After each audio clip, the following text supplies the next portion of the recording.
In the heart of the quiet town, where the streetlights hummed softly and windows glowed in puddles of gentle yellow, young Elliot nestled among patchwork quilts. His room, a sanctuary of storybooks and treasures, felt safe as a walled garden against the shroud of night. Yet, a peculiar sound caught his ear, a distant, rhythmic tapping, patient and purposeful, drifting on the hush between the tick of his clock and his own slow breaths.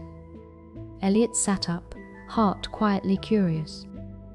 The shadows along his bookshelf seemed to lengthen, and from beneath the window, that steady tap-tap-tap carried an unasked question, a whisper of adventure waiting just beyond the glass. Outside, the world felt different, soft, vast and secret. Elliot wrapped himself in his flannel robe and crept downstairs, guided by moonbeams threading through the banister. The kitchen was untouched, but for a single lantern left glowing, painting sleepy oranges on the walls. Pressing palms to the cold glass of the garden door, Elliot saw it at last. A neat line of silver footprints shimmered beyond the threshold, as if a dew-kissed animal had tiptoed across the wet stones. The tap-tap belonged to something, or someone, moving gently among the hedges. Without fear, only gentle yearning, Elliot tugged on his boots. He knew, with the certainty that brightens brave hearts, that this was a night for following the unknown. He stepped into the garden, finding the silver footprints more real than dreams, plump and round, nearly glowing, each pressed into the glistening grass. The bushes whispered with the wind, and Elliot noticed the world around him had changed shape.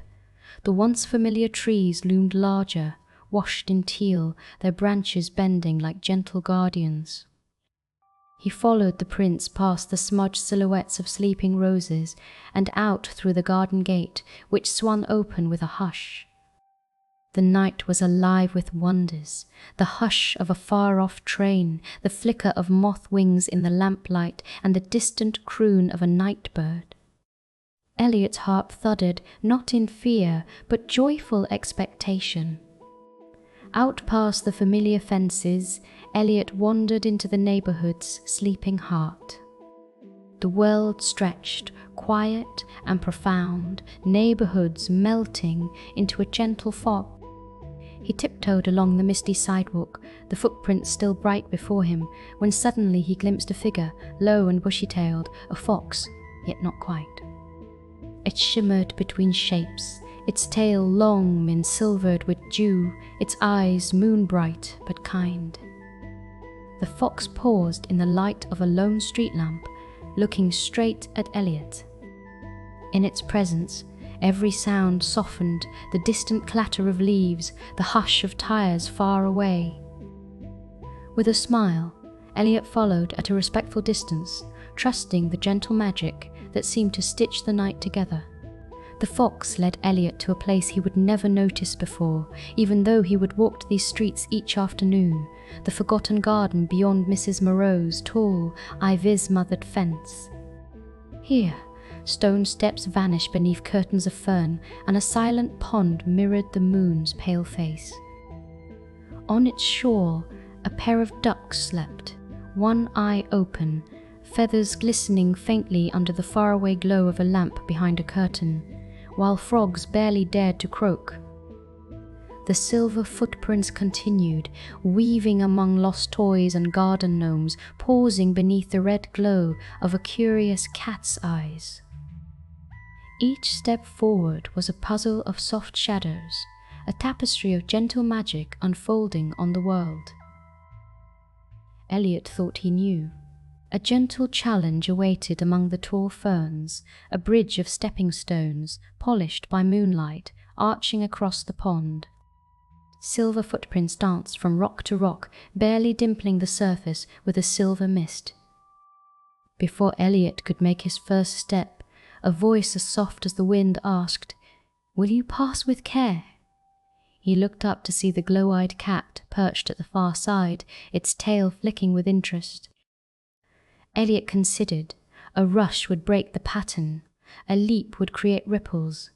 but a quiet, watchful step might preserve the spell of the night. With patience and care, Elliot walked the stones, feeling their coolness underfoot, his eyes gentle on the water's trembling skin. Behind him, the frogs croaked approval. On the far side of the pond, the world seemed to hold its breath.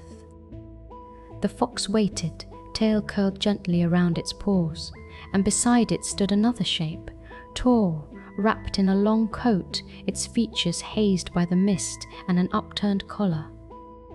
The fox nudged a lantern toward Elliot, its silver flame flickering in the velvet dark.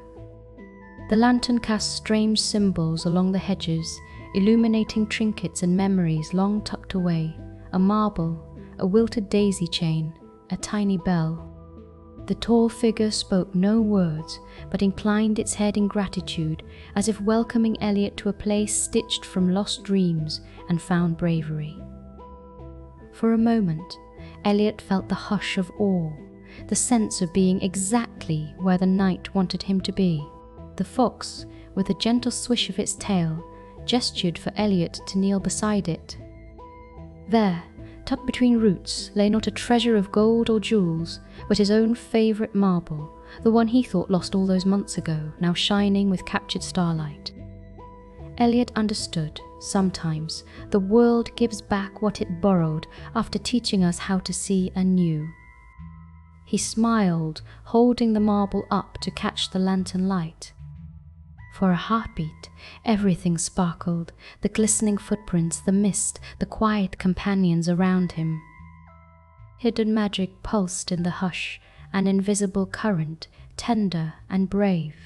A hush fell, soft as velvet. The fox rose, its silver footprints fading, and pressed its warm head gently against Elliot's cheek in farewell. At that moment, the spectral figure offered the lantern, its glow now blossoming from within Elliot's marble. With a nod and a smile, Elliot tucked the marble into his robe pocket, feeling its gentle, secret weight. The garden began to dissolve into mist and memory, the sounds of the quiet world threading back into his awareness, the breeze through ivy, the first note of morning's chorus, the distant, comforting tick of his bedside clock. It was time to go home. Elliot retraced his steps through the gate, a hush layering over rooftops and lawns. The silver footprints twinkled, now barely visible, as he slipped back into his own backyard. The house awaited, balanced between dark and dawn, windows aglow. Still in the hush of night's embrace, Elliot tiptoed upstairs, slipped between cool sheets, and let his thoughts soften into dreams. In his hand, wrapped tightly around his marble, lingered the warmth of a lantern, a fox's gentle goodbye, and the promise that the ordinary world danced always with a touch of secret, gentle magic. As the morning painted warmth across his bed, Elliot drifted into peaceful sleep, his heart content with the wonders it had found.